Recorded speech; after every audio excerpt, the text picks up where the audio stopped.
Hey guys, welcome back to the CulePodcast. Welcome back to another video. On today's video, we're going to be talking about Barcelona's search for a pivot. This is a conversation that we've had before on the channel, but we are going to continue that discussion as there have been some updates in regards to that. And then as well, guys, we're going to be giving an injury update in regards to Frenkie de Jong and some other Barcelona players. And then lastly, guys, we're going to be looking at Barcelona's overall transfer value, their footballing squad. What does transfer market and their market value say? Because there have been some changes. But guys, as always, before I get started on the video, make sure to follow me on all of my social media platforms. Everything's posted down below in the description. Go over there and check me out. That way you guys can stay up to date with everything that I do on the channel. But guys, let's get straight into it and let's talk about Amadou Onana as he is, the favorite for that pivot position. Now, if you guys don't know, in the previous video that I made, I was talking about how Deco's, favorite for that pivot position is Amadou Onana from Everton. And now, that shortlist has basically been shortened to only four players. And that's Amadou Onana from Everton, Joshua Kimmich from Bayern Munich, obviously, you have Matt Weifer from Feyenoord playing in the Dutch league, and then as well as Alex Garcia from Girona. So those are the four options in which Barcelona is looking to strengthen that midfield for next season.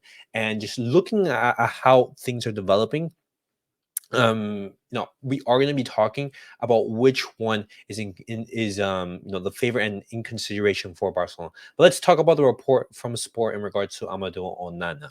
Amadou Onana environment already knows that Barcelona have him in very good considerations.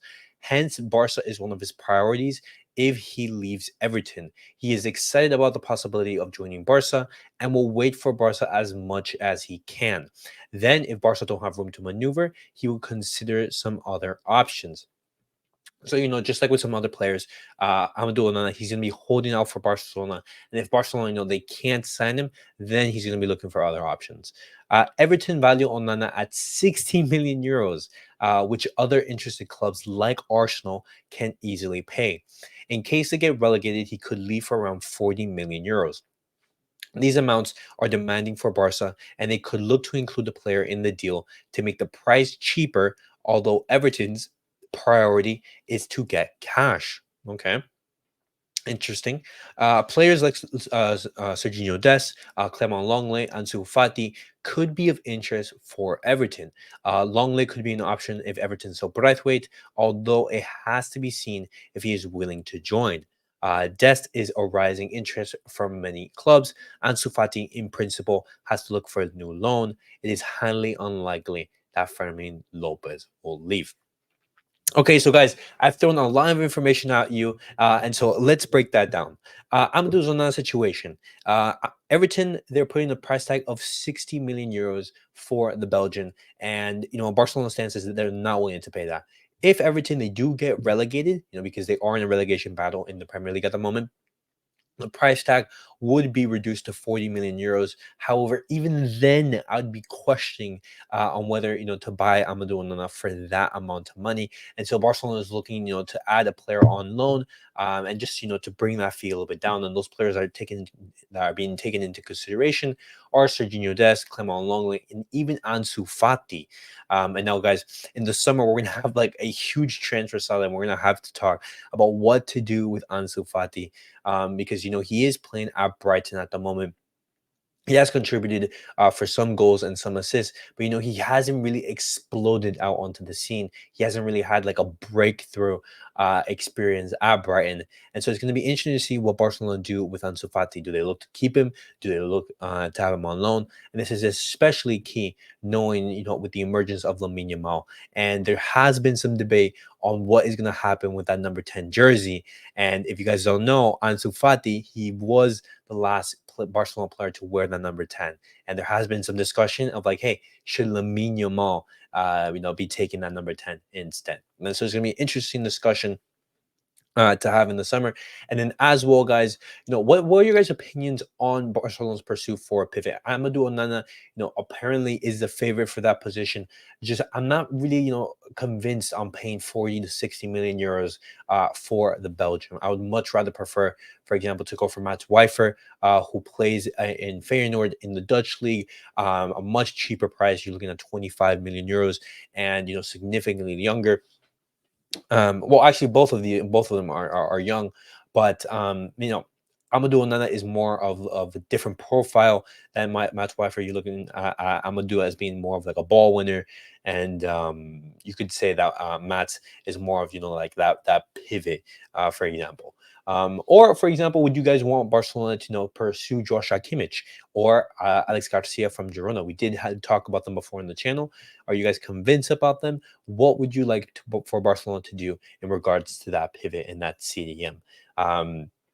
Definitely let me know your guys' thoughts below in the comments. As you guys can see, Matt Wijfer. But okay, guys, now let's move on and let's talk about Frankie de Jong, because he is one of the players in which we've received an update on his situation. If you guys don't know, in the game against Athletic Club in La Liga, he did get injured, as well as Pedri, and it's absolutely sucks that both of them got injured on the same day. But Frankie de Jong, he did sprain his ankle, and we have received an update on situation. Now, in regards to Frankie de Jong, the doctors have assured Xavi that in principle, Frankie de Jong will be available for the first leg against PSG. The recovery from his sprained ankle is very positive, and everything indicates that he will be 100% for that match. Now, that is absolutely huge news for Barcelona, as Frankie de Jong, he's been one of Barcelona's key players in that midfield. And it's not only Frankie de Jong who Barcelona is recovering, but potentially some other players as well, such as Cancelo and Christensen. Cancelo is fit to play. We did talk about him before, how the Barcelona doctors gave him the medical green light, and Barcelona not only recover Cancelo but Christensen as well. Two players who have both missed the Atletico game. Frankie de Jong, he's recovering, and then the only player in question who could potentially make the quarterfinal tie against PSG is Pedri. His participation is in doubt, and so all of this has been reported by Javi Miguel. And you know, I wouldn't rush Pedri back to play that game against PSG, but once again, it is a chance for Barcelona to make the semifinals. Would you guys rush Pedri back?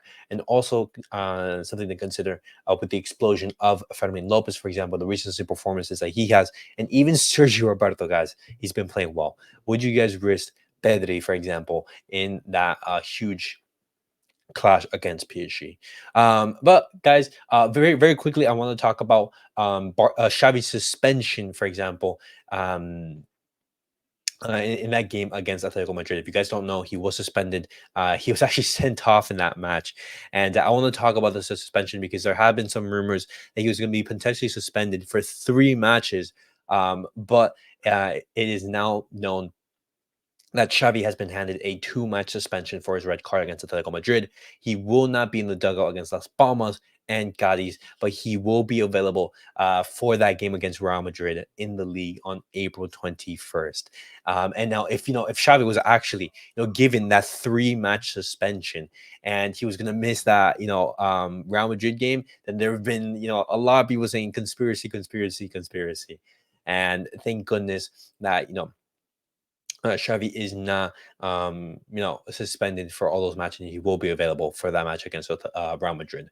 But now, guys, I want to be talking about Barcelona's players and specifically their market value, because there has been some updates in regards to them, and I want to talk about them.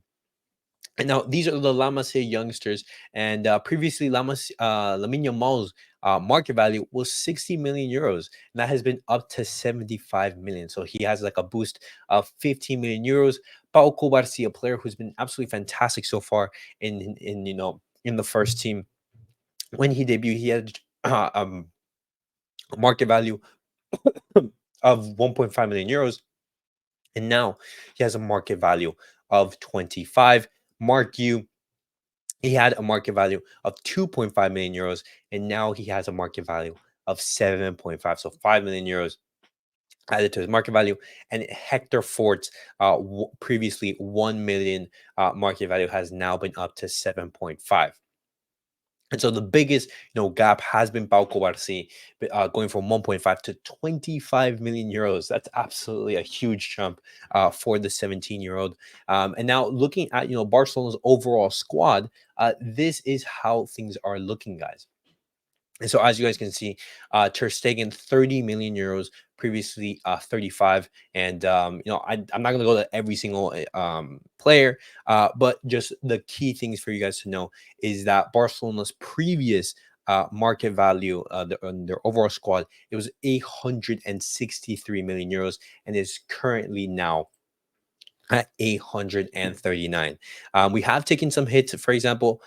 We have had some gains as well. Notable hits being the injuries of Pedro and Jong, with like a price reduction of 20 million euros, and then as well as some players such as Balde and Kunde, who didn't start the season particularly well, and Balde, he has gotten injured, but we've seen that huge explosion, and players such as Lamine Yamal, of Pau Cobarsi, of Hector Fort, of our youngsters, in which they boosted Barcelona's overall squad market value.